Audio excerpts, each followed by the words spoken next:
Well, good morning, everyone. Welcome to this morning study for a new week of the morning studies. And of course, we're going to be looking at what we've been looking at for a long time, First Samuel, and dealing with the line of Saul. We're going to have a word of prayer, and then I'll go do a quick review, just let everybody know where we're at, and then we can get into our study. But first, let's pray together.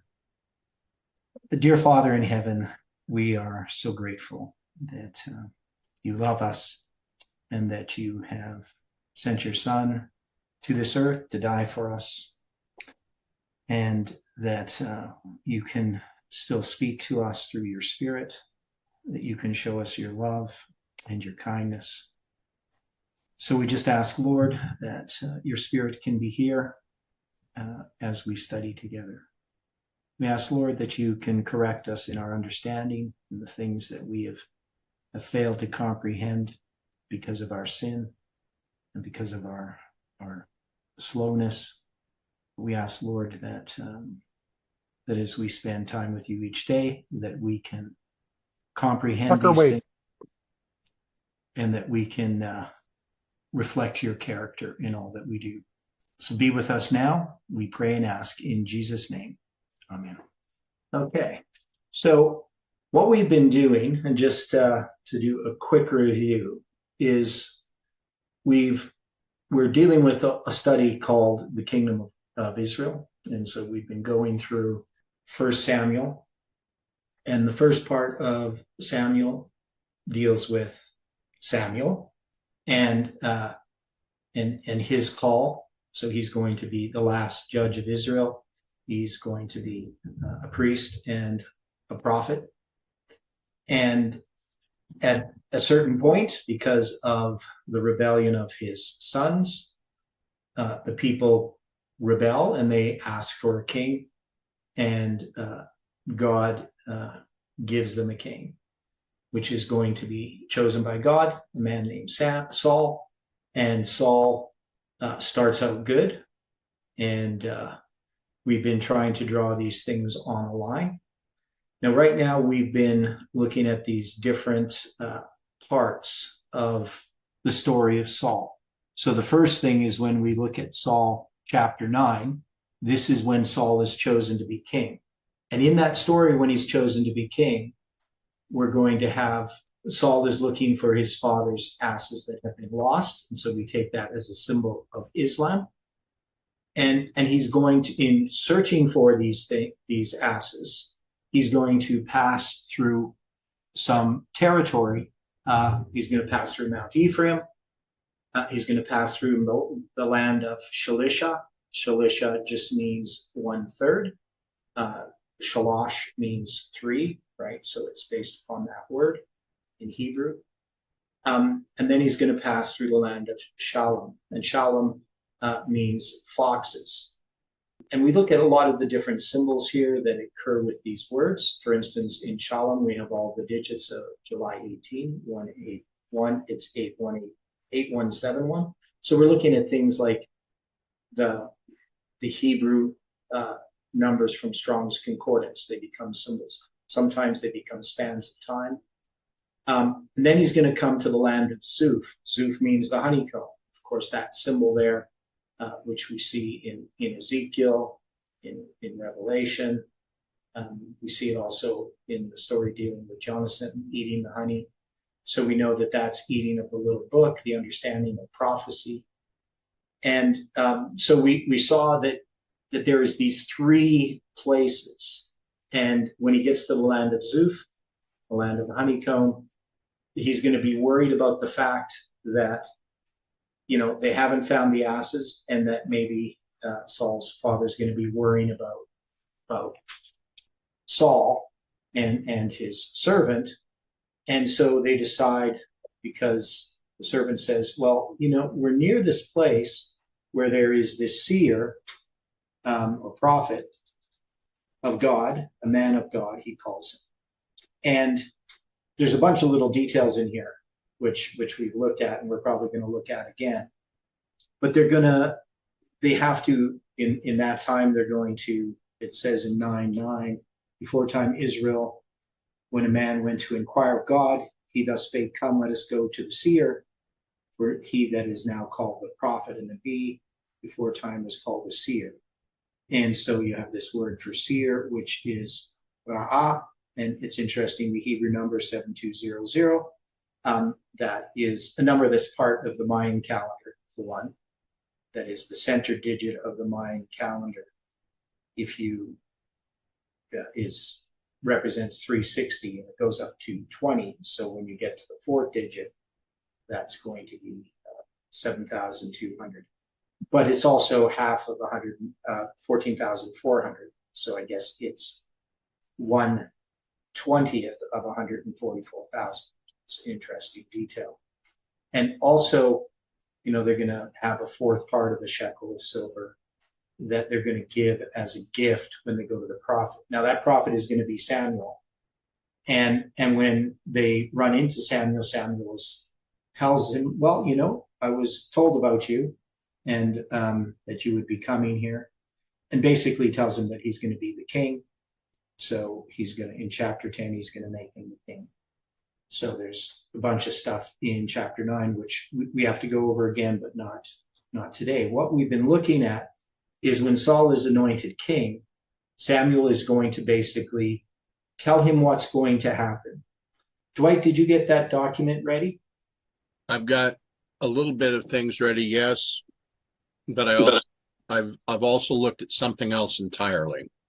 Okay. Now, so I'm not sure exactly where we're going to go, but I'm just going to review here what we're doing. So in this story, we have Samuel saying to Saul after he anoints him, when thou art departed from me today, then thou shalt find 2 men by Rachel's sepulchre in the border of Benjamin at Zelzah. And they will say unto thee, the asses which thou wentest to seek are found, and lo, thy father hath left the care of the asses, and sorroweth for you, saying, what shall I do for my son? So that is a reference back to chapter 9, where Saul is saying to his servant, my father's going to start worrying for me. Okay. So the fact that's addressed. Yeah, Dwight? Did you see the comment in the chat, the question? Oh, yes. Shalisha means 1/3. I thought it meant tripled. It can. It can mean 1/3. It can mean tripled and trebled. It's hard to know. Trebled, I guess, is probably more correct. So 3 times rather than 1/3. But the number means 3. Right? Now, it's based on the number shalash, which means 3. Yeah.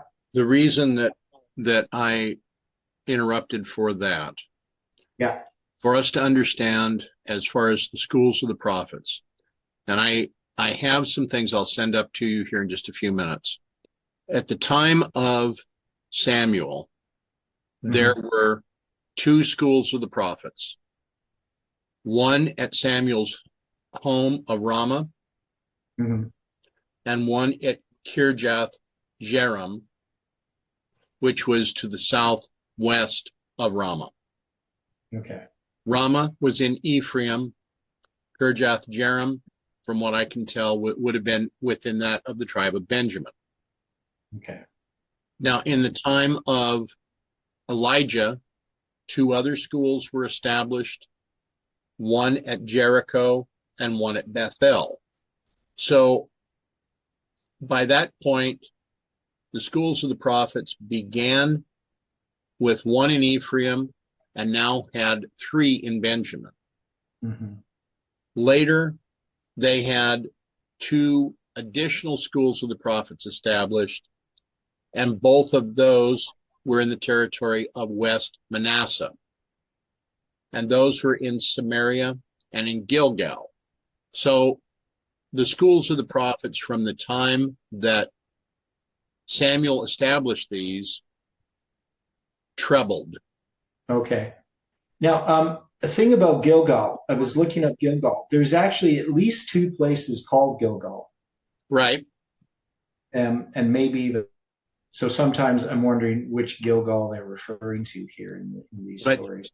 The majority of these, when I have been examining Gilgal within the spirit of prophecy of the Gilgal where the children of Israel land just over the Jordan River, which would place it in the land of Manasseh. Yeah, but it is possible that some of the Gilgals mentioned here are not that place. So I'm not certain, right? That's yeah. So just looking up here, Shalisha. Okay.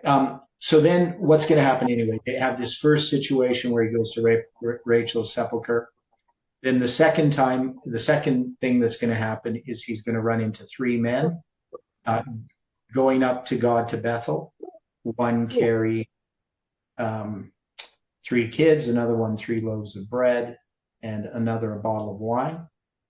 And then they shall salute thee and give thee 2 loaves of bread, which thou shalt receive of their hands. Now we're saying that these stories, even though they're going to be fulfilled literally, actually are basically acted out prophecies about what's going to happen to Saul later, right? So we're going to say those 2 loaves of bread represent the 2,000 that he has, and Jonathan has 1,000. And so we're looking at Saul as representing the leadership of FFA, and Jonathan is representing message connected with July 18th and the chronology. So there's lots of things that as we go through this, understanding the history of the story, the details of it, but then applies to our history. Okay, and now then the third time is going to be where he comes to and meets the prophets. Yeah. Okay. Okay. So when you go into that, the prophecy in 1 Samuel, mm-hmm. I had some real problem trying to understand this. So I'm going to ask this question. Where it says, and thou shalt come to the plain of Tabor. Yeah. What does the plain mean? Oak. Okay. Now, it's interesting that Young's Literal will translate the oak of Tabor, mm-hmm. because it bothered me because Tabor is quite a bit north from the area that's being described. Mount Tabor, everything else is way further north.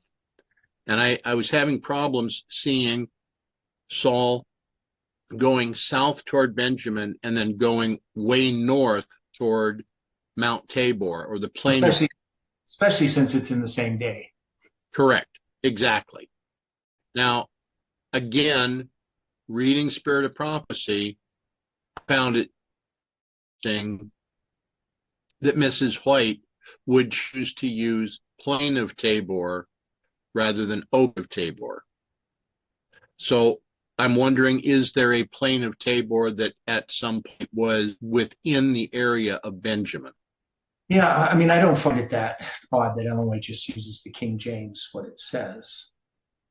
She wasn't James. She was But I'm saying that she still often uses the language of the King James, even if there's an alternate reading that makes more sense, like tons of examples. But there are times that she uses an alternate reading that she'll recognize that it's not like. But or I don't know, if it was Tabor. I mean, it's just it means a mound. So obviously a town around Tabor, a city of Levites located in the territory of an oak tree, which was on the homeward journey of Saul after he had been anointed by Samuel. So part of the problem with names of things is, there's lots of things that have the same name. Like Gilgal, Kelly asked, did they exist at the same time period? Yes. So, so these types of things, they have, local names for things that can be the same as something else, especially when it's something like a mound or a hill, right? Okay. Those are common words. Really, in a sense, sometimes they're not really even proper names in the truest sense, right? They're descriptions of a location, which later on at times become proper names for locations, right? So we have a standardized way of naming things nowadays, but they didn't really have that. So sometimes it's hard to know what place they're referring to. Yeah, Kelly puts there Vancouver, Washington, Vancouver, British Columbia. Yeah. Yeah. And even there's a place in Alberta, what's it called? I can't think of the name. It's not far from here. Same place in BC. But anyway, so yeah, obviously it can't be Mount Tabor region. So, he came to the Oak of the Mound or the Plain of the Mound, so wherever that is, it may not really be a name of a place, just describing a location. But yeah, often it can refer to Mount Tabor, would refer to Mount Tabor. Okay. So anyway, that's the second place. Now the third time he's going to, it says, after that thou shalt come to the hill of God, so that's Geba, where is the garrison of the Philistines. And it shall come to pass when thou art come thither to the city, that thou shalt meet a company of prophets coming down from the high place with a psaltery, a tabret, a pipe, a harp, and a harp before them, and they shall prophesy. And the Spirit of the Lord will come upon thee, and thou shalt prophesy, and shall be turned into another man. And let it be when these signs are come unto thee, that thou do as occasion serve thee, for God is with thee. So we're taking this as referring to FFA, prophesying, particularly in regard to time. Yes, right. Okay. Now, excuse me, the alternate reading for let it be in the Hebrew would be, it shall come to pass that when these signs are come unto thee. Yeah, so that word haya, just a really common Hebrew word. Yep. It's actually part of the root of Yahweh. Okay. Right. God. Right. So it's to be, to become, to exist, to happen. And it's just, such a common word. It occurs in probably a couple of thousand times, I think. I don't know. Let's see how many times it says here in the King James Concordance that it occurs. Yeah, so 1,162 times. So really, really common word.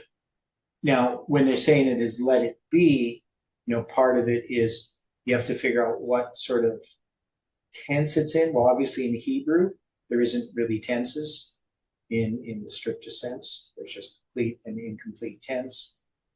So yeah, there's lots of different ways you could translate that.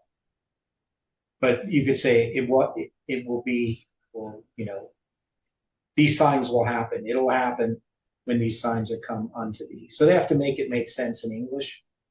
So the idea is that he's to know that when these signs occur, that God is with him, and that he has it's occasion to serve that unto thee, that thou do as occasion serve thee. Right?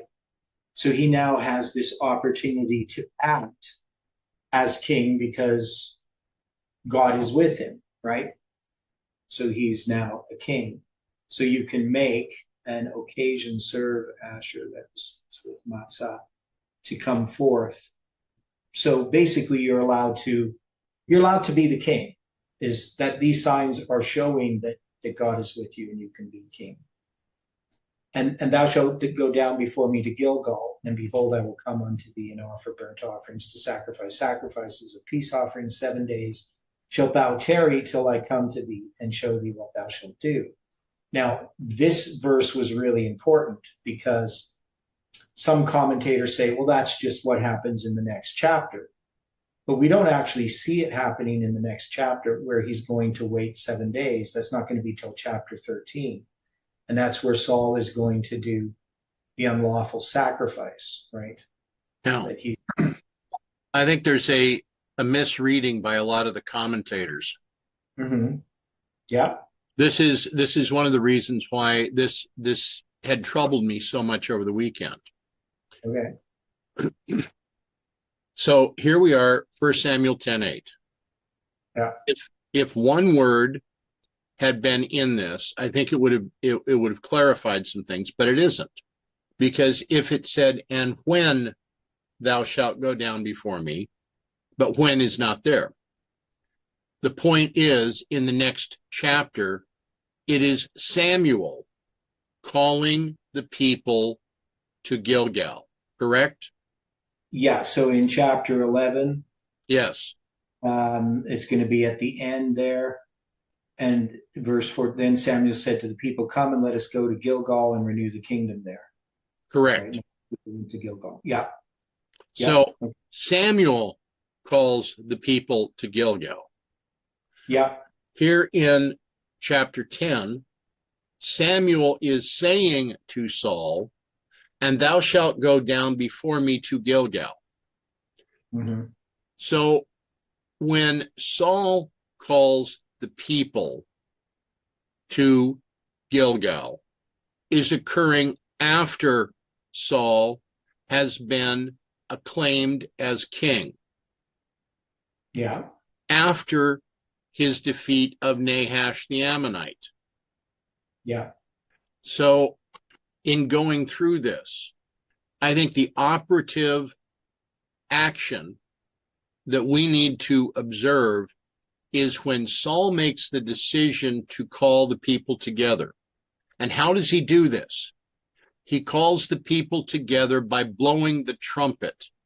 He calls the people together after Jonathan has defeated the Philistine garrison at Geba. Yeah. He calls the people together in his second year as king. Yeah. This is where 10:8 is fulfilled. In his second year as king, yeah. Okay? Yeah. That's the position we take, that this is not referring to what happens in chapter 11.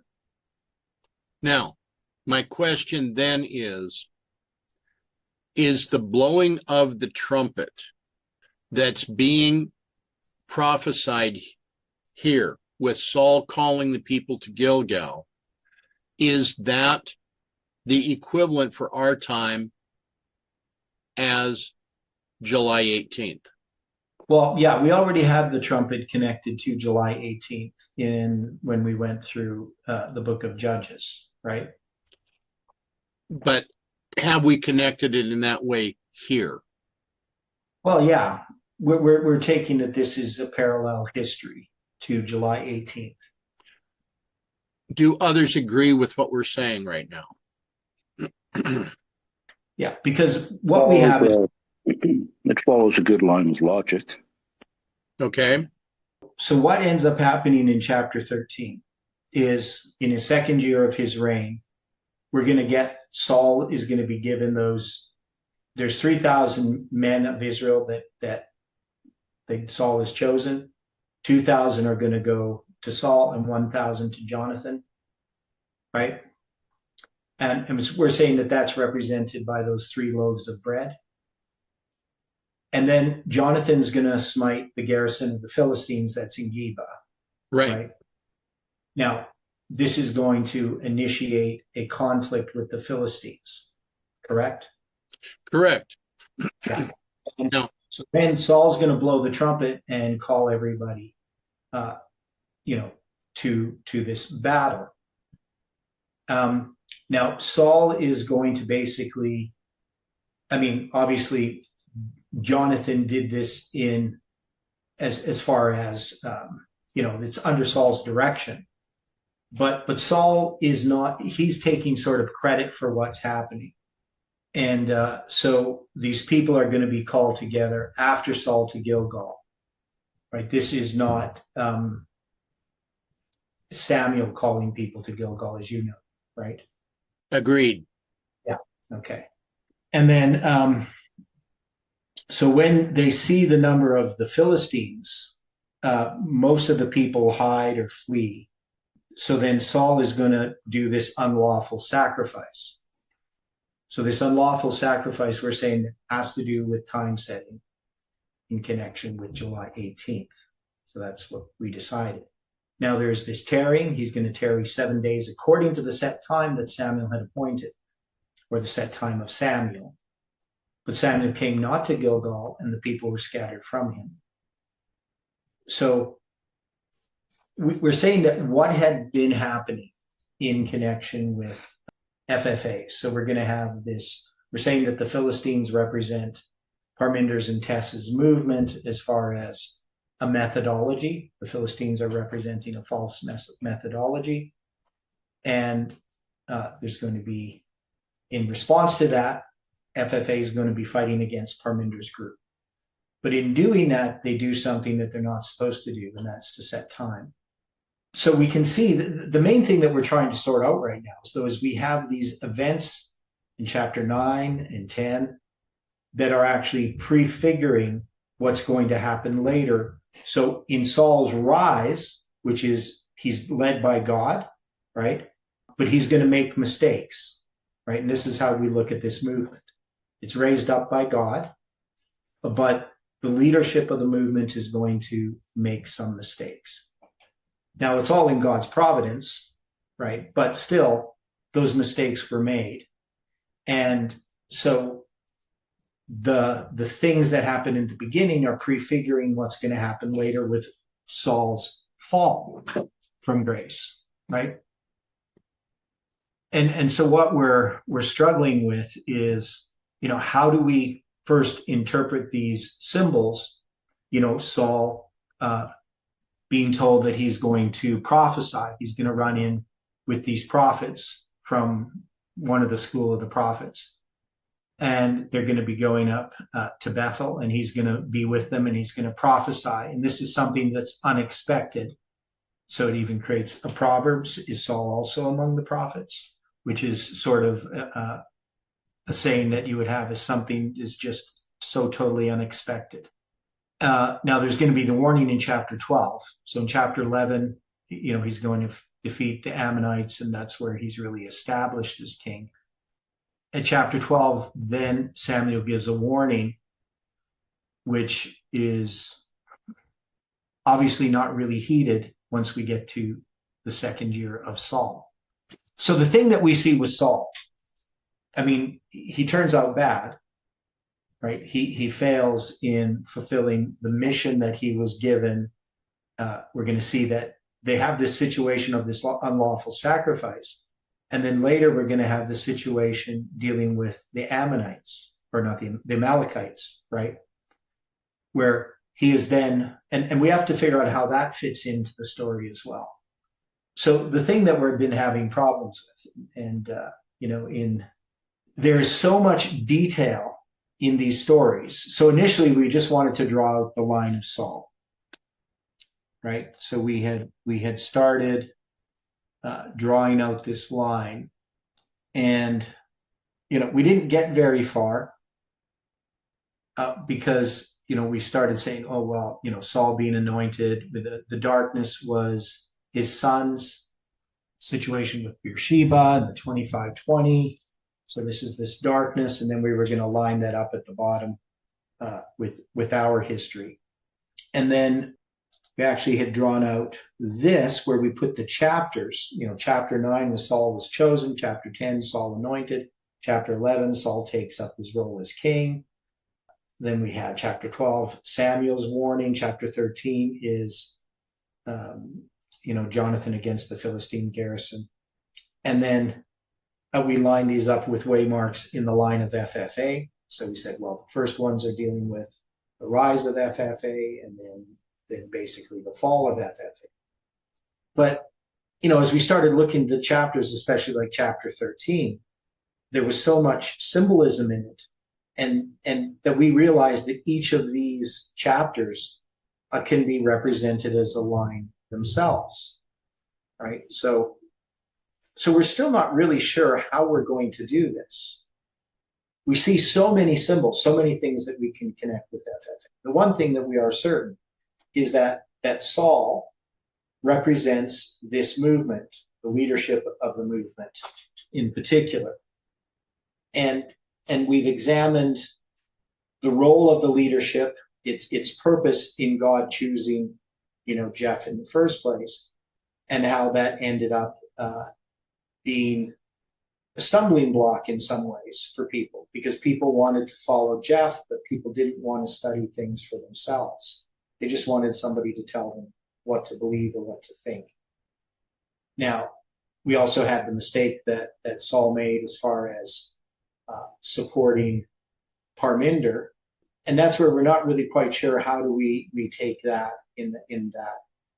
So we've discussed about, well, what about November 9th? Because Jeff's initially going to support November 9th as well, right? Which is Parminder's time that he sets. And then Jeff is going to pit July 18th. Jeff's going to pick up July 18th and pit that date against November 9th as sort of Elijah on Mount Carmel with the prophets of Baal and, FFA be Elijah. And so we can see that Jeff misunderstood the purpose of July 18th. So my understanding of July 18th is that one is it's connected to November 9th. So you couldn't have July 18th without November 9th, right? Could we have come up with July 18th No. if Cass said, no? One is I'm not going to be setting dates and times because I'm not a time setter. So we get November 9th, and then we have this history that's going to parallel Samuel Snow's letters to the T, as far as the spans of time. And but I'm going to recognize that even though November 9th is being verified or authenticated because of its connection with prophecy that I had studied in the Old Testament, in the New Testament as well, but biblical prophetic periods, that 391 and a half days, and Revelation 9, 391 years, a half a month, that these were connected to this November 9th, 2019 prediction. And then, of course, all of the other things that I had studied led to this July 18, 2020 date. But this was a witness against what Parminder was teaching as far as time. So that wasn't really understood. And I wasn't able to make people understand this, especially, even after, but especially before November 9th, in the camp meeting, or back to even in 2018. I mean, I'm really opposing what Parminder and Tess are teaching, or at least what I believe that people are teaching who are following Parminder and Tess. I wasn't really aware that Parminder was believing that we were going to have let him that is righteous be righteous as a close of probation in November 9th. But I guess he had that view as well. I just thought it was his followers. But I understood the rationale that they had for time setting didn't add up. That is, I understand that Ellen White's counsel against time setting cannot be framed or not be, framed as just a dispensational restriction that, now we're in a different dispensation, so we can set time. I didn't fall for that argument. But I did believe that we had time in our movement that had been set in place back in 2012 when Parminder set the 2014 date. So that's what we're struggling with. We're struggling with the fact that God was leading us, but he was leading us to correct us, not to validate our, pride, right? Not to sanction sin or to, put a gold seal on our sinful ways, to vindicate our human nature. He meant this time. He allowed it to correct us. And so that's what we're struggling with. How do we take this story and all these details and see what they mean to us presently? So we're taking a position, and we'll see this as we go through 1 Samuel. It's pretty clear that what Jeff did in 2023, when he began to write articles and publish again, and then 1,260 days after July 18th, he speaks again for the first time publicly, that he's doing what Saul was doing after David was anointed, So, and I think we pretty much agree with that. Right? I don't think we haven't gone into the details of it yet. Just looking at Angela's comment here. So when we look at the reaction of the Israelites at the sight of the Philistines, right, in chapter 13, they're hiding. It's like their ancestors' response when they see about the giants of Canaan. So why they ended up 40 years wandering in the wilderness. So that's a challenge of walking by faith and not by sight. So when Nashville wasn't destroyed, the idea is that there's this embarrassment that many had. Now, I would say it actually goes back a bit earlier than that, though, that the people, when you have Parminder's group, because this is really about this conflict with Parminder's group, that I see that this unlawful sacrifice is, so you're going to have the people, when Parminder's groups left. Now, not everybody, really was a part of that. Some of us were of what was happening then. I mean, that's a pretty dark period of our history in our movement. And many of us had to make a decision about where we stood. So Jeff had clearly, put Parminder as his replacement. And there is no parallel in Millerite history where, or any history, any line that I know of that would address that in the way that Jeff has tried to address it. And that was part of the problem that I had back then, was how can Jeff now come and say I was wrong in making Parminder the leader of the movement? You understand what I'm saying?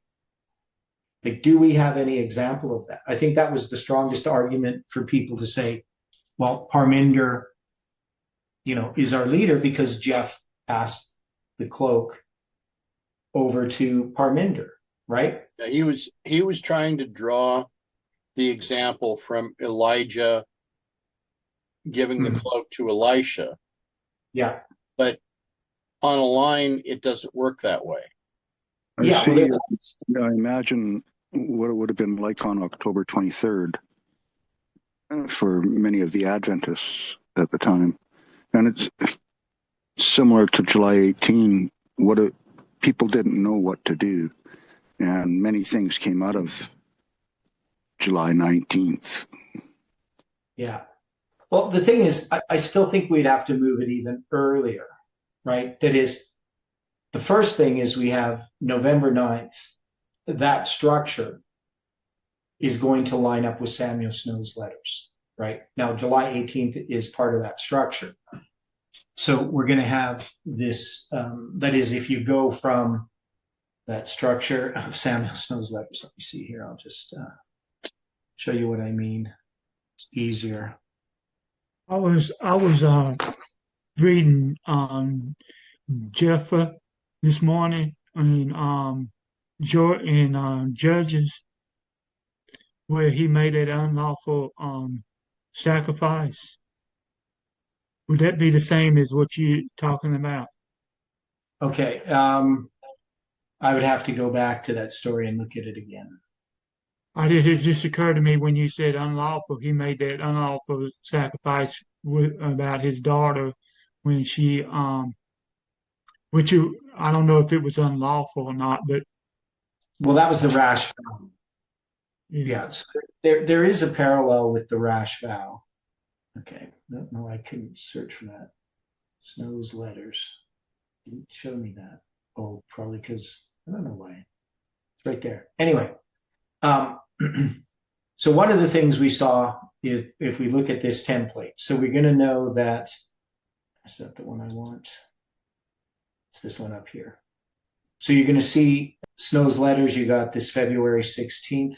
Oh, it should be this other one. But anyway, from June 22nd, it's going to be 391 and a half days to July 18th, right? So that date, June 22nd, lines up with October. There should be another one. It must be here. Here it is. This is the one I want. So you can see these spans of time in Samuel Snow's letters line up with that June 9th to October 13th, and there's 391 and a half days to midnight commencing November 9th. We have the same thing from June 22nd, which is where we have this prophetic mirror. I'm not going to go in detail. But if we look at this story of Samuel Snow, so we're not going to say that Samuel Snow represents a person, right? There's no person that's Samuel Snow. The movement is going to pick up in Millerite history. Miller has nothing to do with October 22nd, 1844, correct? Correct. Okay. And Stephen made a note there. Parminder said Jeff was dead. Elijah did not die. Yeah. So, which is a point, a good point. So we have William Miller. He does accept, after he hears it, what Samuel Snow has presented, right? So after Exeter, he's going to accept, okay, and it's going to be a while. It's going to take him some time to accept it, but he's fully going to accept it. It's not that he says, well, I have to go along with it. He accepts it, and he has the experience that all of them had in the 7th month movement. But later he's going to downplay his acceptance. Correct? Agreed. Yeah. Now that's his August 1st, I believe it is August 1st, 1845. What's it called? Well, his confession or apology and defense or something like that. So he's going to make, sort of an apology regarding that. Now, he also did a type of apology and defense after the first disappointment. So there's 2 of them. It's kind of interesting. I found with his second apology, the one after October 22nd, one source says that he wrote it on July 18th, 1845. But I could only find the one source, and I'm not sure how they had that as the date of writing. It's going to be published on August 1st. But they're going to say that it's written on July 18th, 1845, which would be, 391 and a half days after June 22nd. So, but anyway, this whole thing dealing with this history of Samuel Snow it's part of the Millerite movement, but it's not initiated by Miller. That is, it doesn't come from the leadership at all, right? Even though Samuel Snow is going to have some of this stuff published, right? Leadership is not actually promoting it. Agreed. And we can see this, but they're eventually going to pick it up, but only after it's empowered. So that is only after October 13th. Well, in this context here, it would even be after, we haven't put that in here. It's going to be after July 18th in this history, like July 18th in his date, which we would have to figure out how that would fit in. So, first it's... Yeah, you got a good quote on that too, where Miss White says that those that was most talented was the last to receive it. Yeah. Yeah, and the least important type of people as well. I mean, obviously in our history, you guys might think a lot about me, I don't know. But, I'm not part of the movement, right? I'm not a member of FFA in any way. I'm just basically a nobody. And I notice these things. And I'm not the one who ends up promoting it. It's not because of, I have a bunch of followers and they're pushing this thing on FFA or anything. Jeff chooses to pick up the July 18th prediction and promote it, right? And it's not because, I convinced him to, or I had some kind of influence, right? For me, that is kind of the amazing thing about it, because it was really just an answer to prayer. The prayer was, if July, because, I find July 18th, I see what it does to Parminder's November 9th and how it's all part of this structure that's unfolding. But I leave it in God's hands, right? It's not, I'm not actively promoting this at FFA or at the School of the Prophets or anything like that. Now I know obviously Stephen and Odilio are dealing with it, but I'm not, right? And even then, their presentation of it is going to be rejected by Parminder's group, right? So I don't know how much influence Odilio and Stephen had on Jeff adopting it, but I do think that Jeff saw it back in 2018, and he saw it as an opportunity to fight against Parminder, right? That is, and I see it as the unlawful sacrifice in the sense that, first it should have been approached differently. So the movement didn't really spend the time studying it the way that they should have.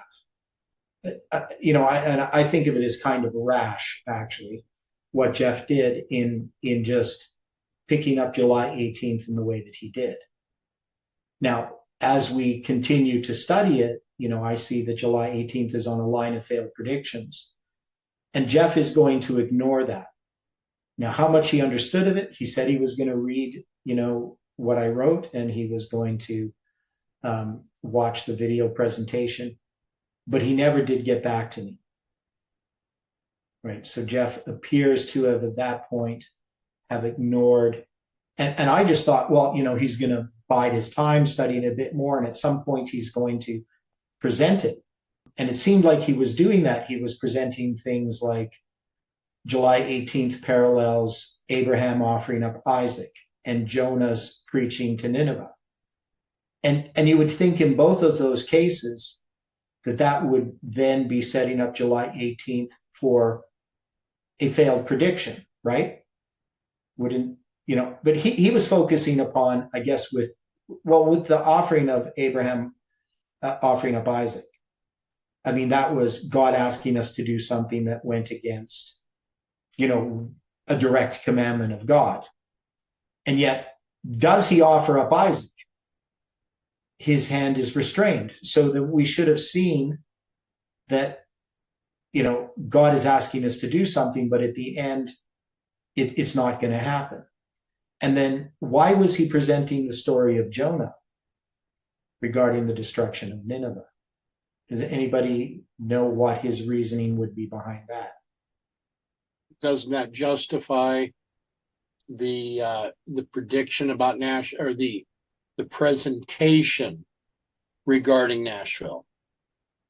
Yeah, so he's thinking about, well, we have to warn them just like Jonah had to. So we may not want to, but the reality is, though, did Nineveh get destroyed? And the answer, at least not in that time frame that Jonah gave. Right. So it's like he had things that I thought he was going to use to address July 18th as a failed prediction, but he never took that direction, right? So as we got closer to July 18th, I became a bit more worried that he wasn't going to address that. So I had done an earlier study on it. I can't remember when that was. It was in March, I think, of 2020, or maybe April of 2020, that I did a presentation showing that July 18th was on a line of failed predictions. And on July 17th, the Friday night study there, I gave that same study again, showing that, July 18th may not happen the way that we expect, that because of the line that it was on. And then the fact that, after July 18th, when we pick up the studies again on Sunday, I reiterate what I had presented on Friday, in that we need to recognize the purpose of July 18th, that it was not, maybe Nashville could have been hit by a fireball if we were ready, but we weren't ready for it, right? And that was the fear that came, is that the movement was so fractured even before July 18th. I didn't really think that there was unity on that July 18th as a date was, but as far as the studying together, that wasn't really happening, and the openness to be corrected wasn't happening. And so we saw how it panned out after July 18th. It showed that most of the people weren't really, I'd say none of us were ready for what was going to happen if Nashville was hit by a fireball, but also just the attitude of people in their embarrassment and in the way that they were attacking each other and trying to shift the blame. So we see the same thing with Saul. He says, well, basically, I was sort of forced to do this unlawful sacrifice. So the blame is going to shift away from, the fact that FFA picked up and did the July 18 prediction is their own fault, right? It's a decision they made on their own, but they don't want to take responsibility for it. And they want to put the blame on people like me, who really, even though I came up with the date, I didn't manipulate them or urge them to do any of that, right? So it just didn't seem fair, in that sense, right? Not complaining, but it wasn't really fair for them to push me aside when they're doing the July 18 prediction and then shift the blame to me after the prediction fails, right?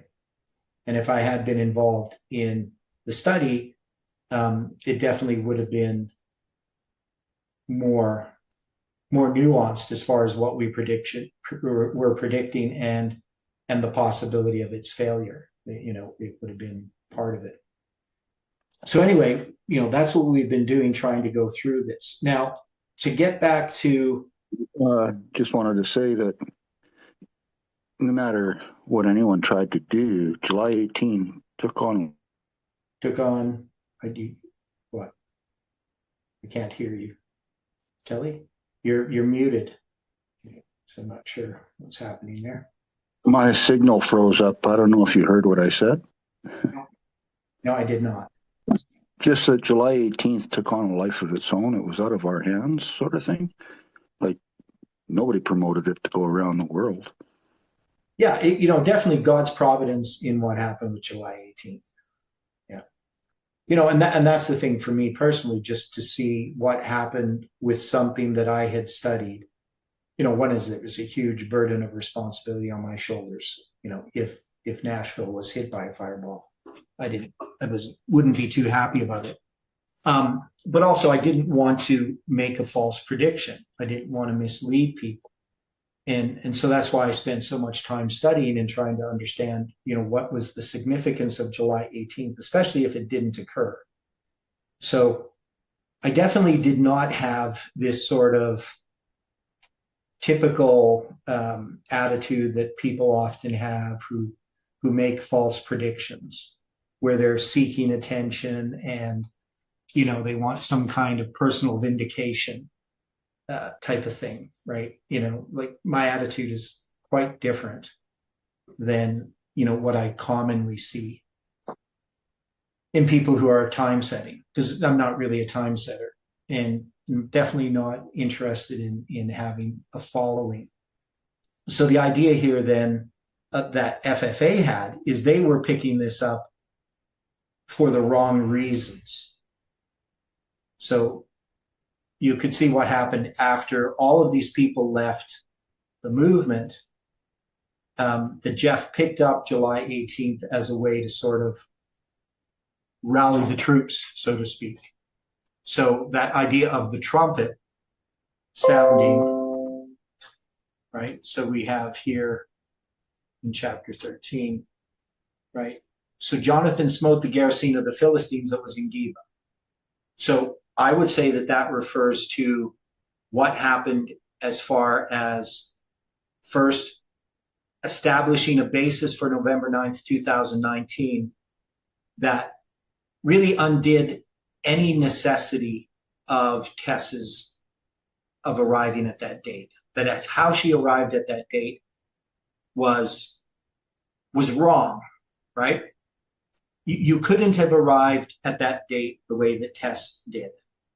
And do people understand fully how Tess arrived at that date? It was such a weak argument that Tabo could produce, because the date, basically what she had done, she had taken these spans of time and lined them up with events that lined up with 2019, right? And there wasn't necessarily any connection between the events that she had taken and what she was predicting.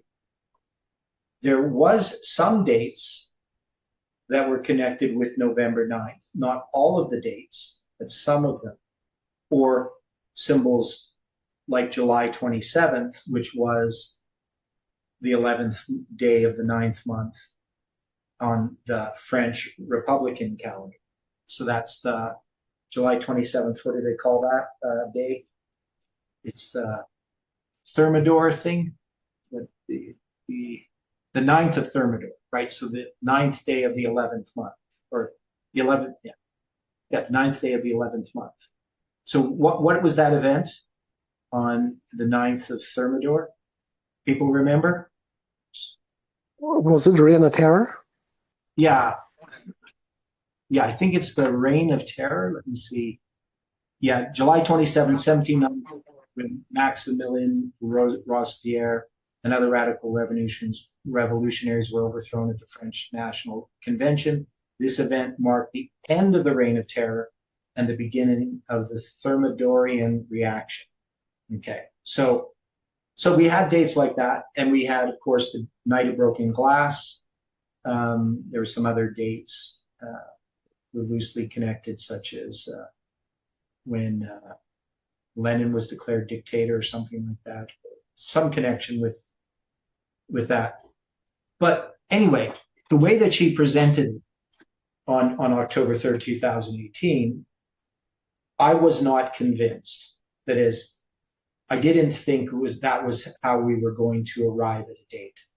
Because, she was the one who had arrived at this date for time setting. And so on October 13th, 126 days after time setting is introduced to the movement, we have Daniel from Brazil presenting at Lambert Church, which I always thought it was interesting, Tess Lambert and Lambert Church. But and I do that measurement at noon, 391 and a half days to midnight, commencing November 9th. And then I realized that there was something about this. One is it's July 27th in 2018 that we had Daniel from Brazil make this prediction regarding October 13th, that this would be presented at the School of the Prophets 126 days after time setting was introduced to the movement. And he didn't know he would be the one presenting. But the point is, we have that July 27th date. Of course, it connects to the 9th of Thermidor, but also it connects to the 391 days and 391 years and 15 days of Josiah Litch, right? And so just naturally taking what we had figured out in 2016 regarding the connection between Ezekiel and the prophecy of Josiah and Josiah Litch's prophecy of Revelation 9. July 18th just naturally came out of it, right? So we could see God's providence in doing this, but the point of this was to attack this methodology that was being presented, right? So Jonathan smiting the garrison of the Philistines at Geba, right, at the hill of God, right, and then Saul blowing this trumpet throughout the land.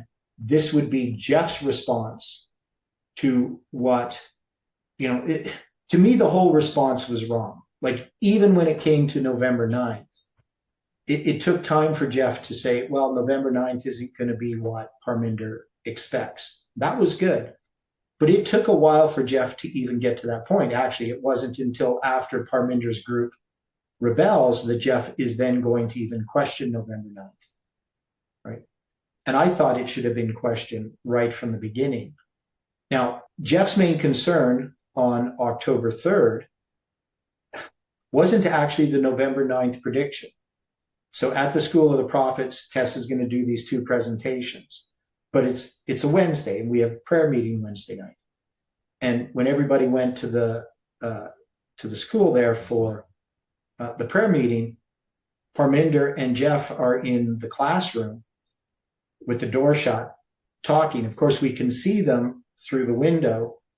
So everybody's kind of in the foyer there.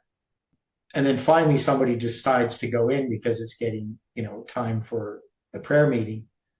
But what Parminder and Jeff were talking about was Jeff was concerned about Tess's promoting, CNN and MSNBC as the channel of truth, right?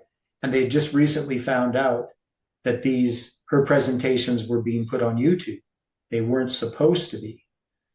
She was supposed to do these presentations, and after she finished her presentations, it was supposed to be reviewed before they were put on YouTube.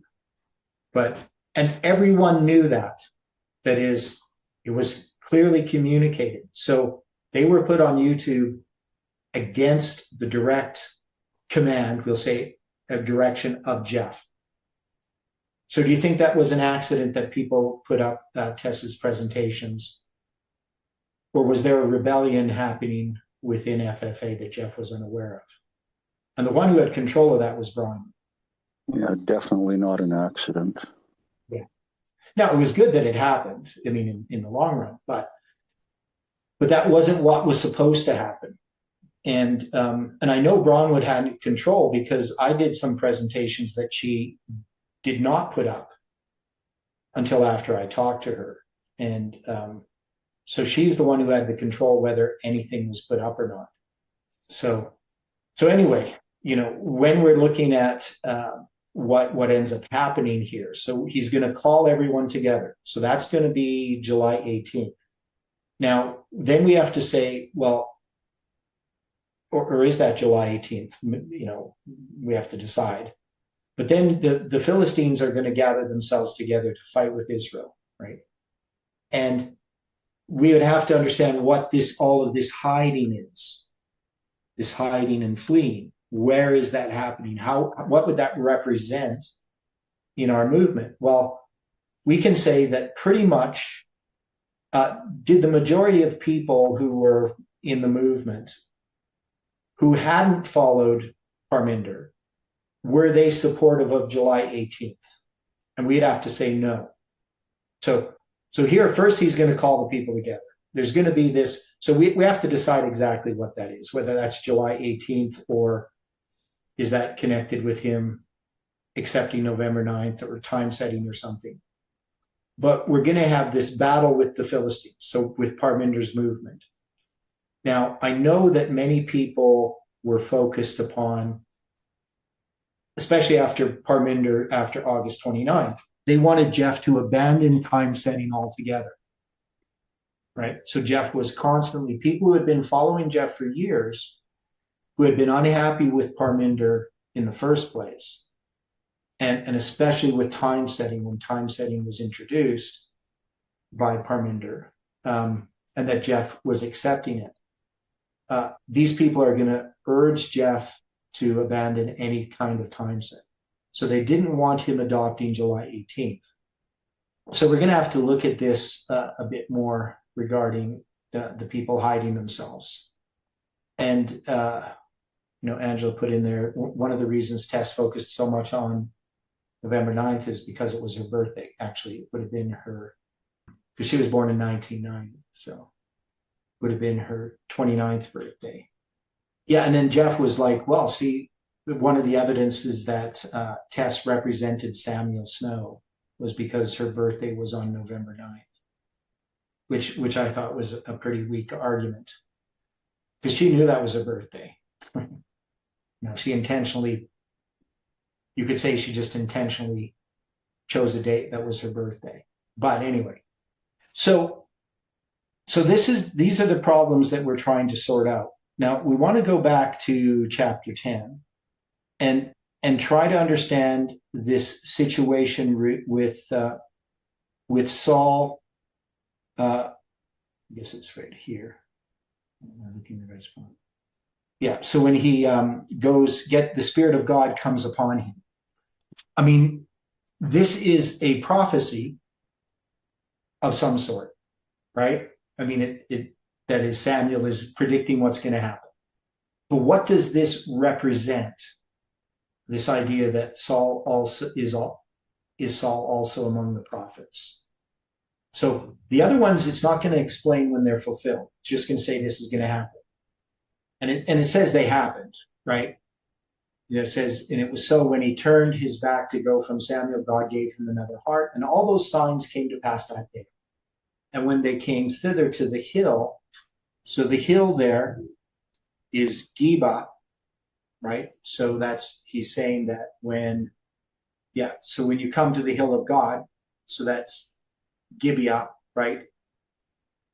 That's when you're going to meet these prophets, right? So it says, and when they came thither to the hill, so they're coming to the place, just as Samuel said, a company of prophets met, and the Spirit of God came upon him and he prophesied among them. And it came to pass when all they that knew him beforetime saw that, behold, he prophesied among the prophets. Then the people said one to another, what is this that is come unto the son of Kish? Is Saul also among the prophets? And one of the same place answered and said, but who is their father? Therefore it became a proverb, is Saul also among the prophets? Now, would we, and we've discussed this, but would we associate this with the unlikelihood of FFA setting time, and yet they're going to set time? So this would go back to the earlier history of what's going to happen. This movement is regarding times. So when Jeff picks up and starts prophesying about time, saying that we're going to be setting a date, is this where we would place this? I think in an ironic way, since it says the Holy Spirit, it's referring to the Holy Spirit coming upon Saul. Well, but time setting was it was directed by God. Even though because William Miller we know William Miller had counsels in God's word against setting time for the second coming of Christ. Yet he's going to set time for the second coming of Christ, right? So God was leading William Miller. God was leading Jeff, but for a different reason than Jeff understood. So when we go to each of these sides, so part of this is the School of the Prophets. So we were looking at this School of the Prophets thing. We were supposed to do it on Thursday. Now, what do you have, Dwight, regarding the School of the Prophets that is pertinent to this situation, to understanding the relationship between what Saul does here when he runs into these prophets and the School of the Prophets in Arkansas? Do you have anything that... Okay. There were two articles that Mrs. White had published in Signs of the Times in 1882. Mm-hmm. One of them deals with how Samuel was led to establish the School of the Prophets and the training in which was given at the School of the Prophets. Now, again, I'll send this up to you because I've incorporated this into an update for 1 Samuel 10. Okay. Now, this first article was written on a date that does have significance for me because it was June 22nd, 1882. Well, and June 22nd has personal significance, but also significance for FFA. Right. Now, it states here, the pupils of these schools sustain themselves by their own labor as husbandmen and mechanics. In Israel, this was not considered strange or degrading. Indeed, it was regarded a crime to allow children to grow up in ignorance of useful labor. Now, I read this, and I'm recalling the fact that there were so many that went to the school in Arkansas that were claiming that this was a plantation and that they were slaves. Yeah, well, there was a problem with cleanliness, being overly clean. But as far as just the school itself, when Heidi and I and Stephen were there in 2016, I thought it was a good program. Okay. It wasn't that good by the time we were there in 2018. So Well, here. that often that Bronwyn, sorry, Dwight and Theodore, Bronwyn made folks think themselves as slaves, but she oppressed them. Yeah, Bronwyn was not a good leader of the school. She shouldn't have been leader. This one paragraph continues. In obedience to the command of God, every child was taught some trade, even though he was to be educated for holy office. Many of the religious teachers supported themselves by manual labor. Even so, late in the time of Christ, it was not considered anything degradable that Paul and Aquila earned livelihood by their labor as tent makers. It follows, the chief subjects of study in these schools were the law of God with the instructions given to Moses, sacred history, sacred music, and poetry. So it's interesting that there were 4 main subjects that were being presented at the School of the Prophets. History being one of them. And history has been one of those subjects that so many have not wished to continue studying. The manner of instruction was far different from that in the theological schools of the present day, from which many students graduate with less real knowledge of God and religious truth than when they entered. In those schools of the olden time, it was the grand object of all study to learn the will of God and the duties of his people.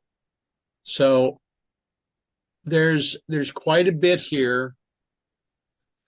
The 5th item that came from this was that the Hebrew language was cultivated as the most sacred tongue in the world. How different were these schools from what we currently have today? Very different. Now, I have experience, obviously, because I was at Silver Hills back when I was in my early 20s. Now, I was a pretty useless, person prior to going to Silver Hills. Kelly could probably tell you about that. Just because I had no training, I was raised in the city, and was a bit of an intellectual and kind of lazy when it came to schoolwork because I could always get, high marks without doing anything. So I had really bad study and practice habits. It wasn't until becoming an Adventist that I actually learned how to study and became more disciplined. But Silver Hills was essential for me to actually be a useful person. And it wasn't that I specifically learned trades in a formal way. I worked with Leroy Proctor, and every day we just solved problems. We worked on equipment, we worked in the sawmill, we worked in the fields, I did logging. I learned how to use a chainsaw, how to sharpen a chainsaw, properly. He gave me an old chain, and I learned all kinds of things, all kinds of confidence in being able to do tasks, which was part of the problem that I had before, was just since I didn't have any sort of training. So this was a very practical training. And without that training, I don't know where I would have been, right? I mean, I would be a useless person today if it wasn't for the experience I had at Silver Hills for 2 years. So I understood how a school should operate. And so in 2016, the School of the Prophets wasn't too bad. There was some shortcomings, but one is, we were adults and they treated us a bit more like kids to some degree. So there was, types of punishments that I didn't think were sort of appropriate for, let's say, somebody like me who at that time was, in their 50s, hauling rocks and things like this. It's kind of silly, but, you put up with these types of things. But it was okay, right? And I was there in 2017. Maybe that's when we were hauling rocks. I can't remember. No, maybe that wasn't 2016 that we had to haul rocks as punishment. But definitely it was worse in 2017, but I was only there for 3 weeks. In 2018, it had really degraded. For what? Hauling rocks is a punishment. For what? Like what kind of things were you Having your room not, violating? your room What? wasn't, your room wasn't clean, being late for a meeting, things like that. That's weird. Yeah, I know. But anyway, so there was things that just definitely, I knew a lot more about how to motivate people and how to discipline people than the school seemed to. They seem to create a spirit of rebellion in some people, and you can create a spirit of rebellion that you're responsible for. Ellen White's quite clear about that, not just raising children, but even in dealing with others. So there was problems, but they had no willingness to listen. The question here about the prophets, though, like when we deal with this, he prophesies, he's among the prophets. We're going to have to look at this in a bit more detail. But again, we have each of these events that happen, we believe, are typical events of what's going to happen later. And they also connect to our history. So we really have to sort through, again, chapter 9, chapter 10. We have to look at chapter 11 again, chapter 12, the warning of Samuel, and chapter 13, what happens in their battle with the Philistines. But I'm not sure how it's all gonna filter out. But you can see the problems that we're facing, that these are not, we can see things that fit very clearly. It's the details that we have to work on, because there's so many of them. Yeah, so the fact that Saul is among the prophets, that still to me is so fascinating. And we also have, of course, the land of Zuph, which is the honeycomb, and we know that Bumblebee Road was the road that the School of the Prophets was on. We also know that they did have bees there as well. I don't think they did that just to, because they saw a connection between honey and these studies that we've done. Maybe they chose bees for that reason. I don't know. Any final thoughts before we close with prayer? Not for me. So anyway, you'll send me that information that you put together there. Right. There was there two Bumblebee Roads, Bumblebee Road North and South? Well, there's a North Bumblebee Road. I've never seen the South Bumblebee Road. Okay. Just I was thinking the north-south thing, Yeah, but it was on North Bumblebee Road. But I never did see a South Bumblebee Road. So I'm not really sure if a South Bumblebee Road existed or if it's just somewhere not really connected with Bumblebee Road. Maybe it used to exist, doesn't exist. I don't know. I'm not sure. But I've never seen a South Bumblebee. But anyway. Okay, well, let's close with prayer. Dear Father in heaven, thank you again for this study, the time that we've had.